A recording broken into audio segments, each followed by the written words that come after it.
Welcome to Growthory, the home of growth through stories. Here you'll find motivational stories. Let me ask you something.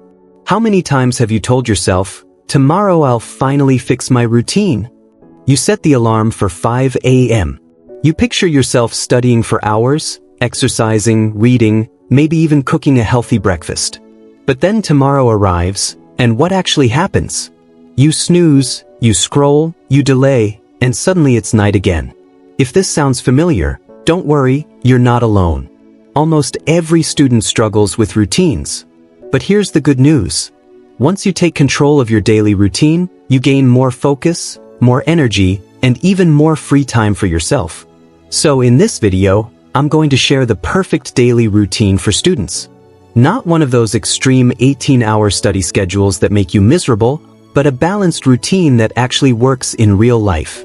Stick with me till the end, because I'll also share the psychology of habits and some real-life tips students use to boost focus, beat procrastination, and actually enjoy their day. Let's begin.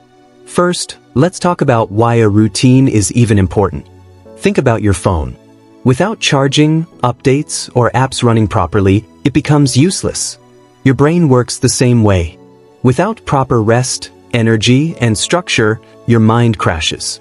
The truth is, students don't fail because they aren't smart enough. Most fail because they don't know how to structure their time. They either overwork and burn out, or they underwork and fall behind. That's why a balanced daily routine is like your operating system. It keeps you consistent, sharp, and stress-free. Discipline beats motivation. You won't always feel like studying, but if your day is designed well, your routine will carry you forward. Now let's talk about your morning. Be honest, most students either set alarms they never wake up to, or they set 10 alarms and still end up waking at 9 a.m. But here's the truth. You don't need to torture yourself with a 4 a.m. routine. Waking up between 5:30 and 7 is the sweet spot. Because the world is quiet. No notifications, no noise, no one demanding your attention. It's just you and your thoughts. And here's the mistake most students make. The very first thing they do after waking up is check their phone, Instagram, Snapchat, messages. That's like inviting 50 strangers to dump their thoughts into your brain before you've even brushed your teeth. Instead, get up, stretch your arms, drink some water, open your window, and let natural light hit your eyes. This tells your brain to wake up naturally. Then just breathe for 2 minutes. No rushing, no panic, because how you start your morning sets the tone for your entire day. Start with chaos and you'll feel chaotic all day. Start with calm and you'll feel in control. Next is light movement. Many students think, I don't have time to exercise in the morning. But I'm not asking you to hit the gym at 6 a.m. Just 5 minutes of stretching, yoga, a few push-ups, or even walking around your room is enough. Think of it like turning on the Wi-Fi before you start browsing. Your body is the router, your brain is the device. If the body doesn't wake up, the brain won't connect properly. Light movement boosts blood flow, sending more oxygen to your brain. You'll actually understand and remember what you study instead of just staring at the page. Now let's talk about breakfast and hydration. This is something students seriously underestimate.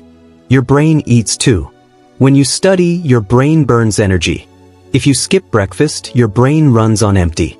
That's why you feel tired, cranky, or sleepy during morning classes. So keep breakfast simple. A banana with oats, eggs with toast, or even a smoothie works fine. You don't need a fancy diet, just something light but filling. And don't forget water. Drink plenty of it. Here's a fact. Dehydration feels almost exactly like tiredness.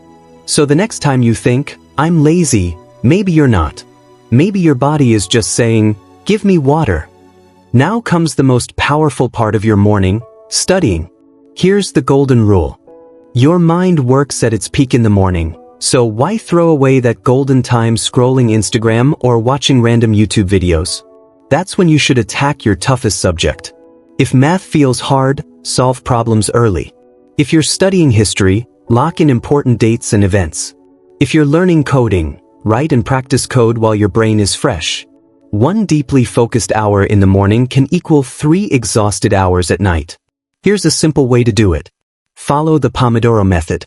50 minutes of complete focus, then a 10-minute break. No multitasking. No background TV. No endless music or playlist scrolling. Just pure, deep work. And during that 10-minute break, stay away from your phone. Stand up, stretch your body, drink some water, or look outside. Let your brain truly rest instead of feeding it more stimulation. Your brain isn't a machine, and even machines need rest to perform well. So be kind to your mind and give it what it needs. As the day moves on, afternoons are usually packed with classes, lectures, tutorials, or practical sessions, especially if you're in school or college. This is where most students start losing focus. They sit there, nodding along, maybe writing a few things down, but later they realize nothing really stayed in their head. The secret is simple. Don't learn passively. Write notes in your own words instead of copying everything the teacher says or writes. Your brain remembers better when it first processes the information. Ask questions whenever something isn't clear. Even small questions can make a lesson more interesting and easier to understand. After class, take 2 or 3 minutes to quickly write or say out loud what you learned. This tiny habit makes revision much easier later, almost like learning the same thing twice without extra effort. Think of active learning like planting seeds with care and water. The more attention you give, the stronger your understanding grows. Passive learning is like throwing seeds on dry ground. Most of them never grow. After several hours of classes, both your body and brain feel tired. Most students eat a heavy, oily lunch and then crash on the couch or scroll endlessly on their phones. Heavy meals push your energy into digestion, making your body sluggish and your mind slow. That's why you suddenly feel sleepy right after eating. A better option is a light, nutritious meal. A small portion of protein like eggs, lentils, or chicken, some vegetables or fruit, and plenty of water works best. Avoid sugary drinks and fried food. They give a quick energy spike followed by a big crash. After lunch, recharge your brain briefly. Take a short power nap of 15 to 20 minutes, but not longer or you'll feel groggy. If naps aren't for you, take a short walk outside. Even 10 minutes of fresh air can wake up your body and mind. Think of this as pressing the reset button. Your brain has been working for hours and deserves a short break before continuing. Now comes the tricky part, the afternoon slump when energy drops and attention starts drifting. It's tempting to grab your phone or stare blankly at your books. Instead of fighting this feeling, use it wisely. Afternoon time is best for practical, hands-on tasks rather than heavy theory. Solve problems, practice exercises, review past papers, revise with flashcards, make short summaries, or work on essays and reports. Focus on doing, not just reading. The idea is simple. Your brain is naturally slower in the afternoon, so don't waste this time on tasks that require extreme concentration. By evening, after a long day of studying and classes, your body feels heavy and your brain feels drained. That's exactly why even 20 to 30 minutes of movement can completely change your mood and energy. You don't need a gym or intense workouts. Keep it easy. Play football, basketball, badminton, or any sport you enjoy. Go for a short run or a brisk walk. Even dancing to your favorite songs in your room counts. Exercise doesn't just keep you fit. It sharpens memory, reduces stress, boosts energy, and helps your mind feel alive again. Improves mood. Students who move in the evening often sleep better and wake up with sharper focus the next day. Creative time matters too. After moving your body, it's important to move your mind in a different direction. Even the top students in the world don't study non-stop. They make space for hobbies, and you should as well. Do something enjoyable and creative. Sketch, paint, craft, write stories, blogs or journals, play an instrument, work on a personal project, sing, dance, or even try cooking something new. Creativity works like a reset button for the brain. It helps prevent burnout, keeps motivation alive, and makes studying feel less like a burden. It also helps you discover interests and skills beyond academics, which is what truly makes life exciting. When evening comes, and your body and mind feel lighter, it's a good time for light revision. This is not the moment for your hardest subjects or heavy concepts. Instead, review notes from earlier in the day, solve easy or medium questions, and organize tasks for tomorrow. Summarize key ideas in your own words so they're easier to recall later. When done consistently, you'll notice that night arrives with a sense of accomplishment rather than regret, and your mind feels calmer, making it easier to fall asleep and retain what you studied. Before sleeping, take a few minutes to prepare for the next day. Spend 5 to 10 minutes planning. Write down 3 to 5 clear tasks you want to complete. Not vague goals like studying, but specific ones like finishing a physics chapter, solving math problems, or reading a set number of pages.